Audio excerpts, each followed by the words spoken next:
Ang unang-una sa lahat, ang aming pinaka-major tool talaga ay ang pentacle. Isa kasi itong major na symbol, ito.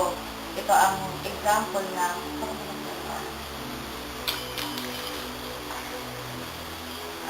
ito ang tinatawag na pentacle.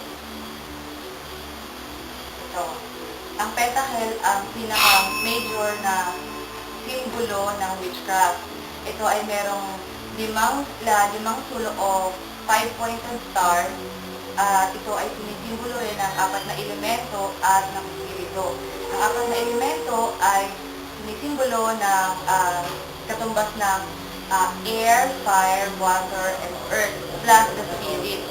Sa itong kombinasyon ng napakalakas na enerhiya sa ating kapaligiran. At sa mga Katoliko naman, ginagamit nila ang pentacle bilang simbolo ng kapayapaan na kadalasang nakikita natin tuwing Kapaskuhan na tinatawag nilang parol. Okay. Ano pa yung iba? At ano tong mga to? Ito ay isang klase ng tool namin kapag nag-record kami. Ang tawag dito ay pendulum. Nagtuturo ito ng direksyon at nagbibigay rin ng kasagutan.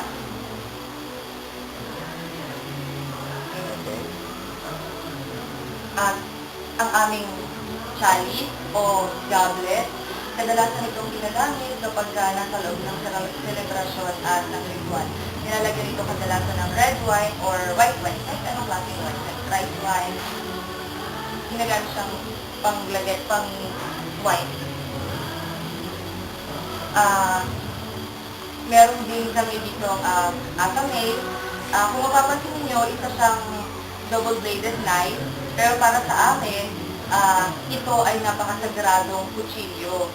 Kasi ang akamay ay sumisimbolo ng bahagi rin ng aming katawan na dinadaluyan ng enerhiya tuwing nagsisimula kami ng isang sirkulo. Ang sirkulo ay isang sagradong espasyo na ginagamit namin tuwing may lingwan o selebrasyon. Ang wand, ito ang wand, ang kanyang gamit ay kagaya rin ng akamay o ng isang sagradong kutsilyo nga naming mga practitioners.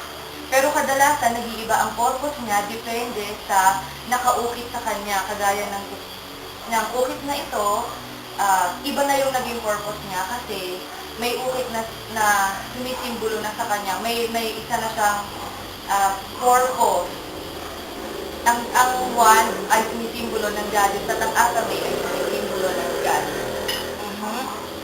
At meron din kami ginagamit ng mga cards, kagaya nito. Ito naman ay ang sinatawag namin na tarot card.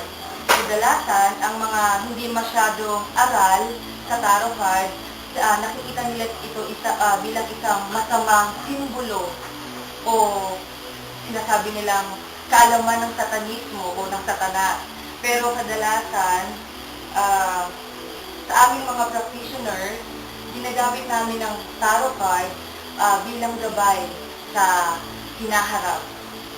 At ito ay nagbibigay sa amin ng kasagutan, hindi man siguro eksakto o definite na sagot, pero most of the time, binibigay niya sa amin ng tamang sagot na hinahanap namin.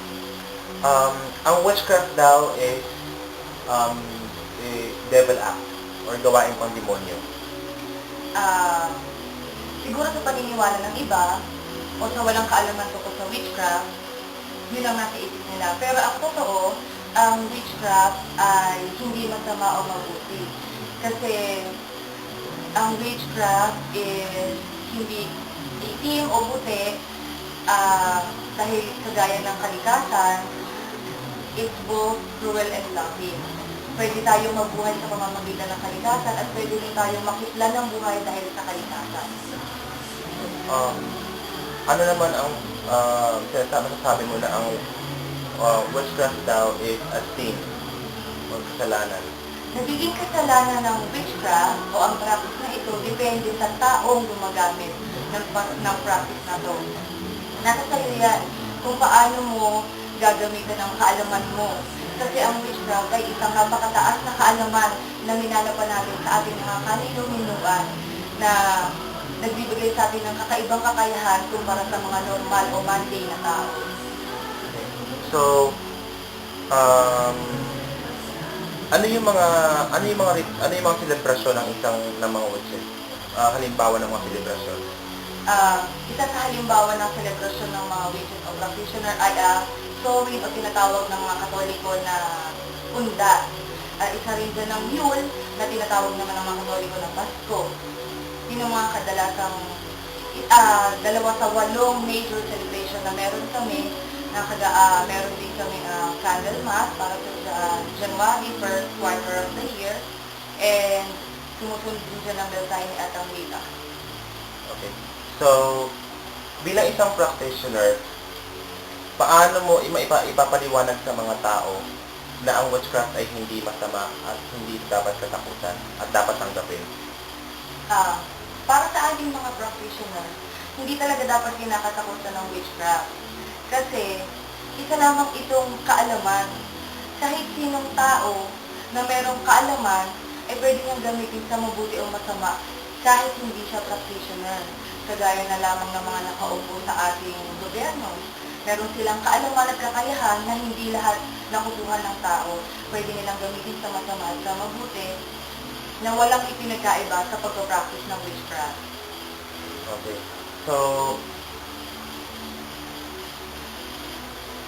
ano ba tong spell na to? Di ba kasi sinasabi nila, gumagawa ba kayo ng kulam na nanakit ba? Gumagamit kayo ng mga voodoo doll? Di ba gano'n? Yung spell, ano ba itong mga papaliwanag mo? Yung pagtusok-tusok? Ang pagtusok-tusok na ginagawa sa voodoo doll ay hindi lamang ginagamit sa masama. Siguro may mga pagkakataon na nagagamit sa ganung bagay, pero mas madalas na ginagamit ito bilang paggamot sa mga may sakit.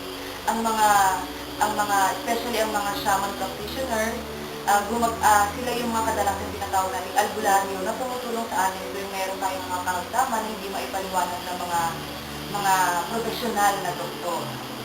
Okay. So, bilang isang makabagong practitioner, ano ang masasabi mo naman doon sa history na nangyari noon na ang mga